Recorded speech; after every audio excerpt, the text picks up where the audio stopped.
The knife hovered in my hand, gleaming under the soft light of the chandeliers. Our friends clapped, phones raised, laughter rippling across the room. Frosting flowers swirled across the cake's top tier, pale blue, her favorite. I reached for my wife's hand, our fingers brushing over the silver handle. That's when her sister leaned in. Wife's sister. She's lying to you. I froze. Wife's sister. Don't smile, just listen.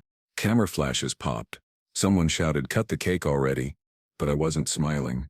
I was staring at the knife, wondering if this perfect moment was about to collapse. Before we continue, please subscribe to the channel and let us know where you're listening from in the comments. My name is Daniel. I'm 44 years old, and this is what really happened. The day I met Sarah, it wasn't fireworks. It was quiet, comfortable, like settling into a warm chair after walking in from the cold. We were both in our late 30s, divorced once, cautious but not bitter. She was an ER nurse, sharp-eyed and quick with sarcasm. I was managing operations for a regional warehouse chain, 6 days a week, spreadsheets and shipping logs. Our dates were slow, coffee at sunrise, farmers markets. Sunday afternoons spent reading in silence. Sarah's younger sister, Isla, was different. Dramatic, restless. She'd call at 2 a.m. crying over breakups or show up for dinner uninvited with a bottle of wine and a story too wild to believe. I didn't mind at first. Families are messy, but something always felt off with Isla. She watched me too closely, laughed too hard at my jokes. She once asked if I was really in love with Sarah, or just scared of being alone. Sarah brushed it off, said Ayla was always like that. Provocative, boundaryless, starving for attention since their dad bailed when they were kids. I believed her. Because I wanted to believe her. The wedding was small, just 60 people, backyard ceremony, string lights. Her mother weeping into a handkerchief. My brother gave a rambling speech about second chances and fresh starts. Sarah wore a slate gray dress, untraditional and elegant. Isla was her maid of honor, pale green dress, low cut, lips too red for a family event. She clung to Sarah all night. Whispers. Hushed tears. Too many drinks. I assumed it was jealousy, or loneliness, or both. But I was wrong. That's when Isla leaned in and whispered those 5 words. She's lying to you. I didn't blink, didn't flinch, just stared at the cake like it held answers. Me? What do you mean? Click. Flash. Applause. Isla. I'll tell you later. After the dance. I looked at Sarah. Her eyes sparkled. She mouthed, "I love you." And for a second I didn't know whether to believe it. The first dance was choreographed. Simple steps we practiced in the living room for weeks. I held her waist. She held my hand. Her breath hitched once. Nerves, I thought. Afterward, guests swarmed us. Sarah disappeared with her mother. Ola found me near the drink table. She looked different now, pale, tight-lipped, as if the performance was over. Me. You said she lied about what? She tilted her head, studied me like I was a puzzle she wasn't sure how to solve. Lisley. How long have you two been dating? Me, 3 years. You know that. Claire Kier? No, I mean how long before you knew she was in love with someone else? I felt something drop in my chest. Heavy. Dull. Me? What are you talking about? She leaned closer. I smelled wine and regret. Ossiazing. Ask her about why. That's all I say, just ask. Then she walked away. Disappeared into the crowd, leaving me with a full glass and a chasm opening beneath my feet. I didn't sleep that night. Sarah curled into me like nothing was wrong. Her hand on my chest, slow breaths. But I saw it now. The odd text at midnight she claimed was from a nurse friend. The 2-day trips to her aunt's cabin where cell service mysteriously died. The shift in her laughter, hollow, delayed. I waited until she was in the shower the next morning. Her phone was on the counter, locked. She never changed her passcode. I opened her messages, searched. What? Only one thread popped up. Initial only. Miss you already. Counting the hours. Last night, I can still taste you. Why, he has no idea, does he? Sarah, no, and he won't. I promise. My fingers went cold. She stepped out of the shower, wrapped in a towel, humming some soft tune. Sarah, coffee? I looked up, smiled. Nee, yeah, let me just check email first. I turned my back before she saw my hands shaking. That evening, I met Isla at a quiet bar near the lake. She didn't smile when I walked in. So, you looked. New? In Islay? I walked in on them once. Cabin trip. 2 years ago. Why didn't you say anything then? She stirred her drink. Her eyes glittered with something bitter. Islay. Because I didn't think you'd believe me. Me. Why tell me now? She didn't answer. But I already knew. Because she wasn't just trying to hurt Sarah. She wanted something else. Or maybe someone. And that realization came just seconds before she leaned across the table and said something that made my blood run colder than the lie itself. We're not the only one she lied to. Ask her what she did to Dad. The bar was dim. Wood-paneled walls. Amber light flickering from old sconces. Someone played blues too low to catch the words. My glass sat untouched. Isla's was half empty. Her lipstick smeared on the rim. Me. What do you mean? What she did to your dad? She didn't blink. Or Dad disappeared when I was 15. Me. I know. You told me he left. She laughed once. No humor. Lyseni. That's what she said. What she told everyone. Me, Sarah said he ran off. Couldn't handle the pressure. That's what she made everyone believe. But he didn't leave. He was forced out. I shook my head. His light head. Just ask her. Ask her what she told Mom the night before he vanished. I watched her reach into her bag and pull out a folded photo. She slid it across the table. A family picture. Dated, sun-faded. Their father stood in the back, arms around both girls, one hand resting protectively on young Adla's shoulder. There was a note scribbled on the back in faint ink. If you read this, I didn't leave by choice. You expect me to believe this? She leaned closer. Voice low, even. I don't care what you believe. But you asked why I whispered what I did. Now you know. She stood. Eslag. Congratulations on your marriage. Then she walked out. I sat there long after she left, staring at the glass, the photo, the words. I didn't leave by choice. Back home, Sarah was curled up on the couch, laptop on her knees, glasses sliding down her nose. Sarah, you okay? I forced a nod. Me. Just needed some air. Sarah. I thought maybe you were with Isla. I paused. Me. Why would you think that? She looked at me, calm, blank. Sarah. She has a way of attaching herself to men I care about. I sat across from her. Me. Did you ever tell your mom Dad left, or did you suggest it? She froze. Sarah. Why are you asking that? Me, because Isla seems to think you manipulated the whole story. Sarah's lips parted, then pressed together again. Her eyes didn't move. Sarah. He was hurting us. Both of us. Me. So you lied. Sarah. I protected us. She closed the laptop. Sarah. He was sick. He had episodes. Violent ones. Me, Ayla never said that. Sarah, she was a child. She blocked it out. Or maybe she didn't want to see it. There it was. The shift. The way she turned doubt into guilt. I had seen it before. Subtle, persuasive. Sarah, you trust me, don't you? She reached out. I stared at her hand for a long second before taking it. Me. I want to. But something inside me was breaking. Over the next week, I played normal, went to work, brought flowers home, pretended I wasn't watching her every move. Then I started digging. I pulled court records. There was no documented restraining order, no charges, no police reports, no mental health evaluations filed by the family, no evidence of abuse. Their father's name appeared once. A missing persons report filed by Ayla, not Sarah. Closed 6 months later with no follow-up. I called an old contact, Brad, a private investigator I once hired during a workplace theft situation. Discreet, sharp. Me. I need you to find someone. Name. Walter Lennox. Last known location, Northern Virginia. Disappeared 16 years ago. Brad. Off the grid. Me. Or buried under one. Brad whistled. Brad. All right. Give me a week. That weekend, we visited Sarah's mom. It was her idea. Her mother lived in a quiet suburb. Small house, plastic flowers in the yard, a porch swing that creaked when you sat on it. The moment I stepped inside, I could feel it. Thick air, like something unspoken lived in the walls. Sarah's mom. So lovely to see you two married. Sarah always wanted this. She poured iced tea. Lemon slices floated like tiny suns. Me. Can I ask you something? Sarah froze. Sarah's mom. Of course.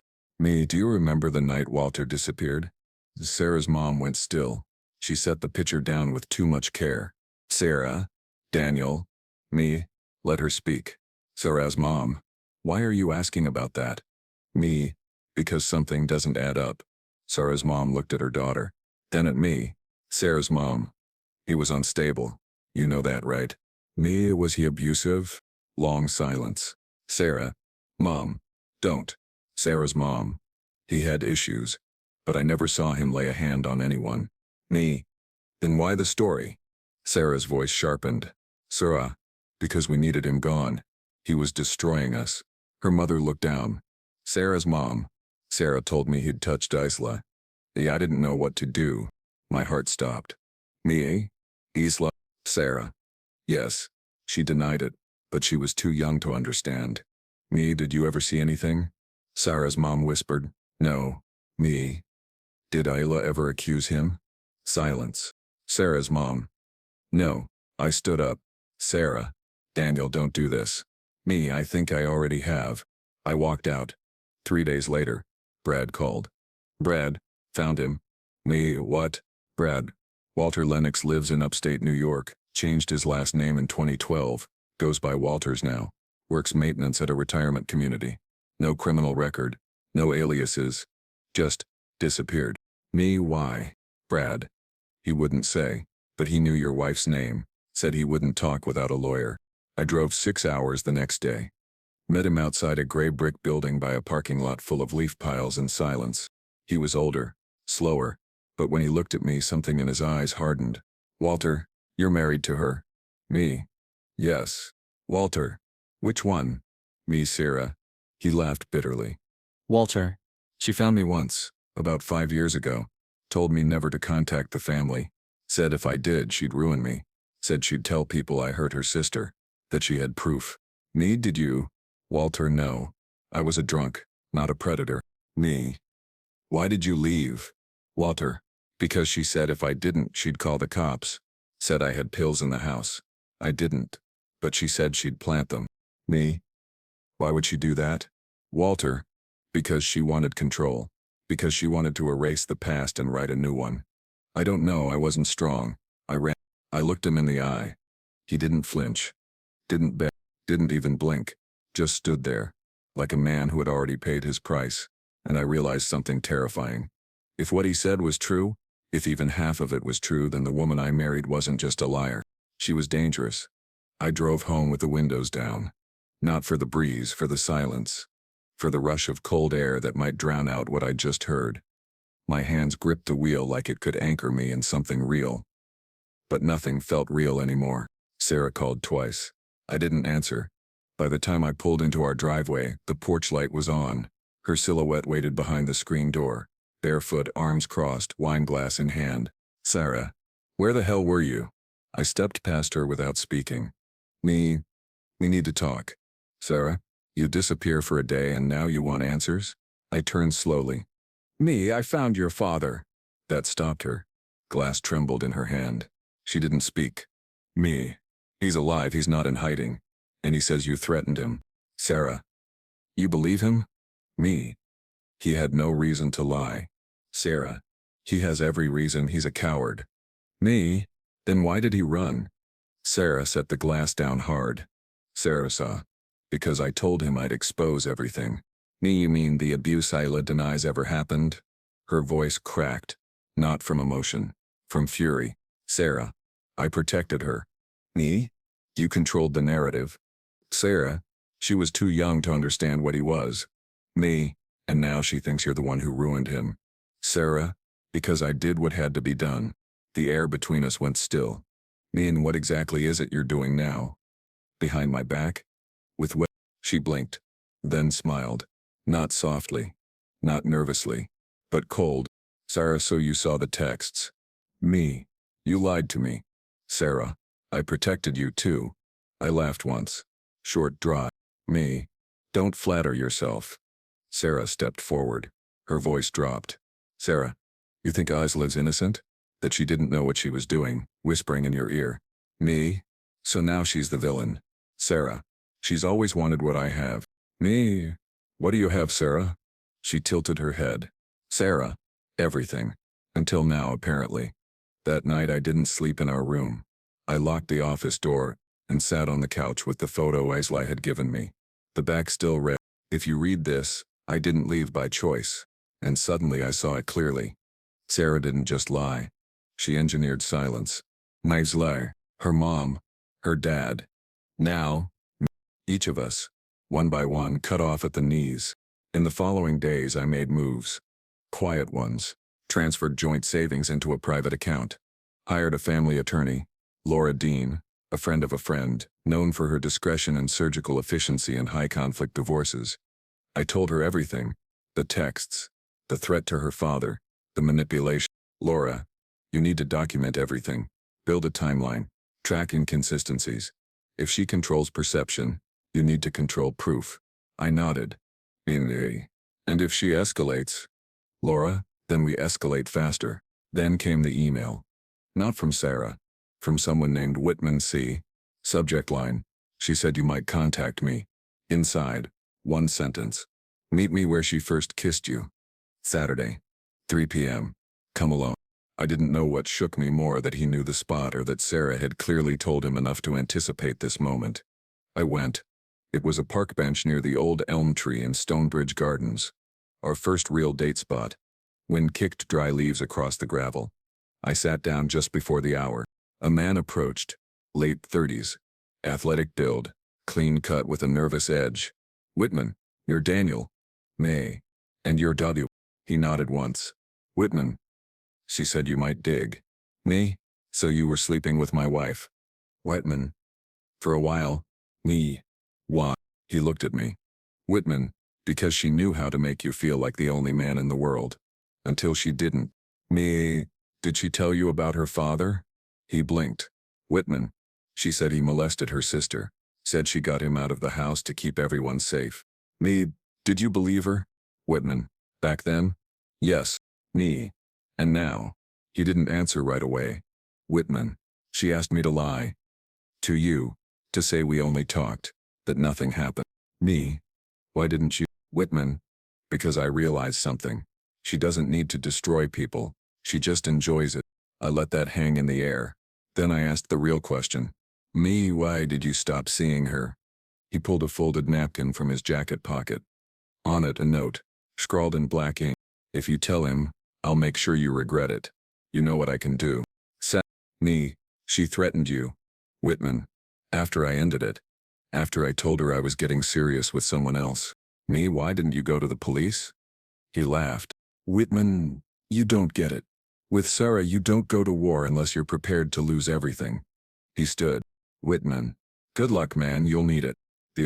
That night Sarah was already in bed when I returned. She didn't look up. Sarah, where were you? Me. With Whitman. She turned slowly. Sarah, you're bluffing. Me. He showed me your note. Her eyes didn't flicker. Sarah, then you know what happens next. Me. Do I? Sarah, you'll try to expose me. You'll dig. You'll scream. You'll cry. And then you'll realize I already control the story. Me. Not this time. Sarah. No one will believe you. Me, then I'll make them see it. Sarah. And if you fail? Me. Then I fail honestly. She smiled again. That same cold curve. Sarah, you were never strong enough to finish anything. I stepped closer. Me. You're right. She blinked. Me, but I'm not the one you should be worried about. Sarah. Who then? Islam. Me. No. I leaned in low enough to smell the ghost of her perfume. Me. Your father just hired a lawyer. Her face paled. Me. And he's suing for defamation. Sarah. He has no evidence. Me. He has me. And soon, he'll have Ela. The next morning I received a voicemail. From Sarah's mother. Trembling voice. Half in sobs. Sarah's mom. I should have told the truth. All those years I let her write the story. I let her shame him. Please help me make it right. And right then, I knew. The tide had turned. Sarah's fortress was beginning to crack. Not from outside, but from the people she had once silenced. The voice message played again in my head as I drove toward the courthouse. I let her write the story. It was more than a confession. It was the sound of someone trying to unlive a lie. I parked near the legal complex, a white stone building with tall windows and clipped hedges. Brad was already waiting out front, hands in his coat pockets. Brad Walters' statement is ready. Laura's filed a motion for discovery. If we time it right, we can make it public just before the hearing. Me? What about Sarah? Brad? She knows. And she's not backing down. Not yet. Inside, the judge hadn't ruled yet. Just preliminary filings. But Walter was there, sitting beside his attorney. Quiet, shoulders straighter than before. I watched him sign the paperwork, sworn affidavit, statement of events, timeline of the night he disappeared, and at the bottom, a line in his own handwriting. I left my home under threat and coercion by my daughter Sarah Lennox. I stepped outside, called Aisla. Me. It's happening. He's fighting back. She was silent for a moment. Do you think it'll change anything? Me. It already is. Aisla. I'm scared, Daniel. Me. Why? Because if she's cornered, she'll burn the whole house down before admitting she lit the match. That night I came home to an empty kitchen. Sarah was waiting at the dining table, candle lit, 2 plates, wine, a roast that had already gone cold. Me? What's this? Sarah. A conversation. I didn't say. Sarah, you're throwing away everything because my father, a man who abandoned his family, wants revenge? Me. He didn't abandon anyone. You forced him out. Sarah, so you believe him now? Me. I believe what I can prove. She stood. Sarah.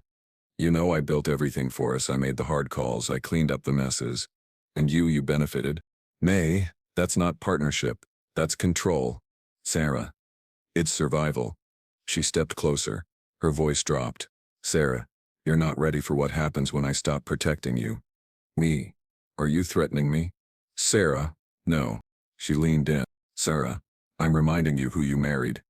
Then she kissed my cheek. Cold. Deliberate. And walked upstairs.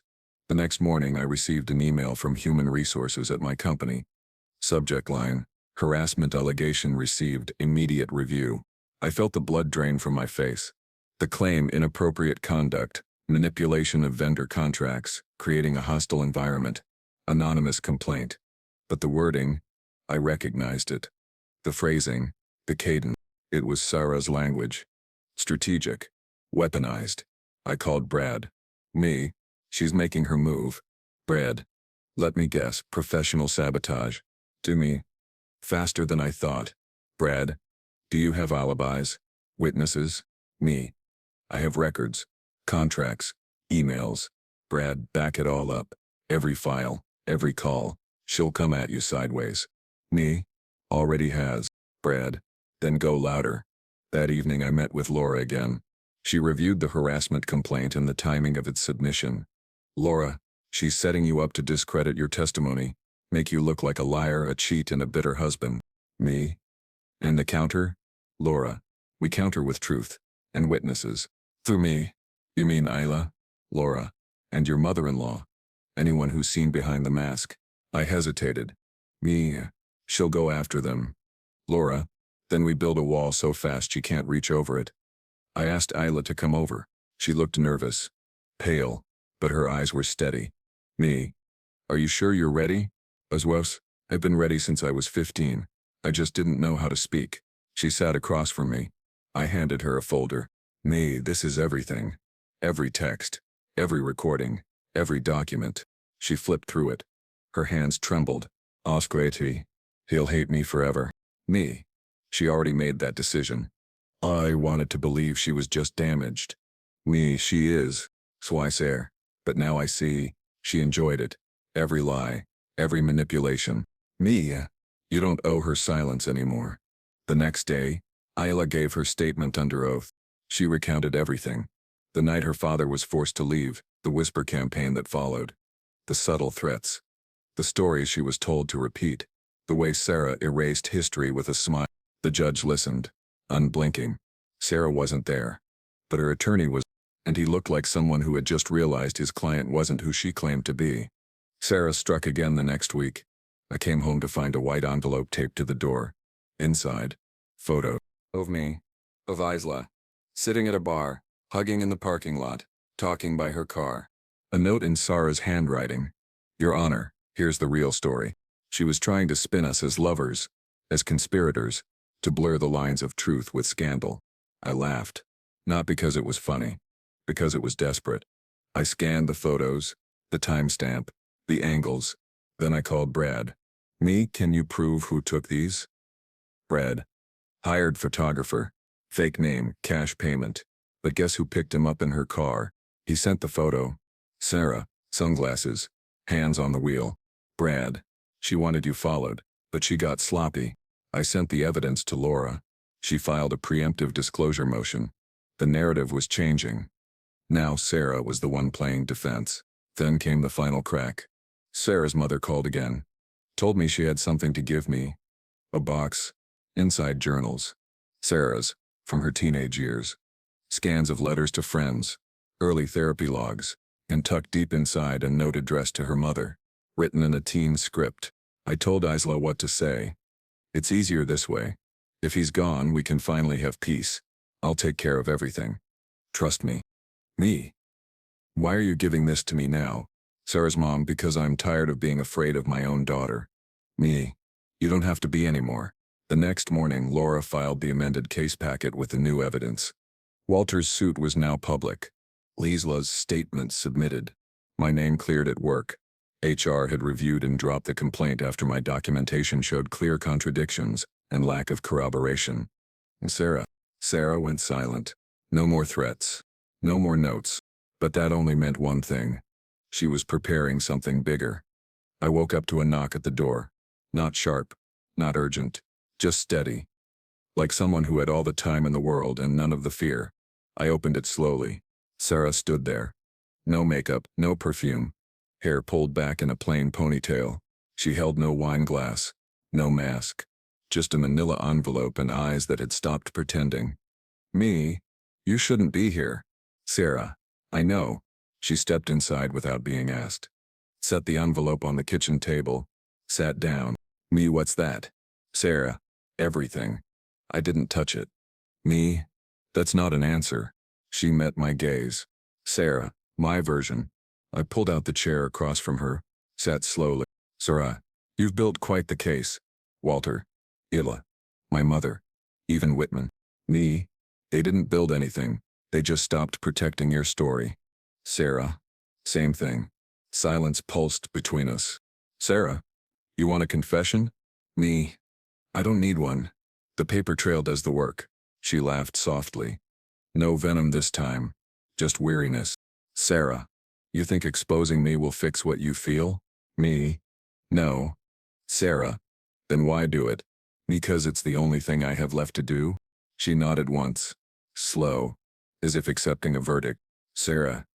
You know what I regret most? I didn't respond. Sarah. That you believed I could ever love you like you needed to be loved. Me. And you know what I regret? Sarah looked up. Me. That I mistook manipulation for grace. After she left, I opened the envelope. Inside, a typed letter. 3 pages. No salutation.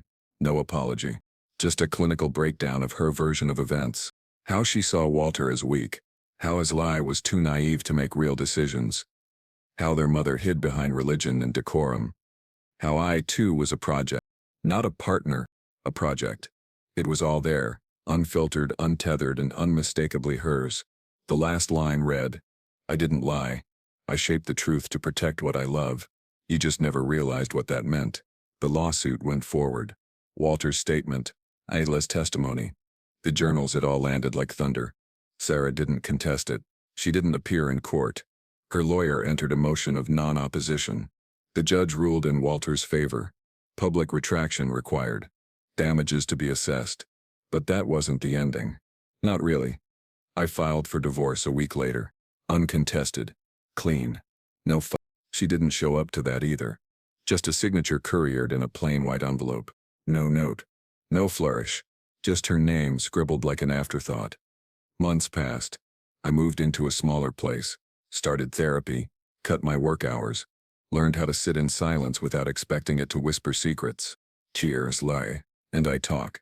Sometimes, carefully. She's healing in her own way. Their mother moved to Arizona. Said she needed dry air and distance. Walter changed his number, but he sent a card last month. Handwritten. Thank you for helping me come home to myself. Sometimes I think back to that day, the cake, the camera flashes, the way her sister leaned in just seconds before I smiled. 5 words that fractured everything I thought I knew. But also 5 words that gave me back something I didn't realize I'd lost. My own voice. My own truth. Sarah shaped the narrative for years. And I won't whisper it.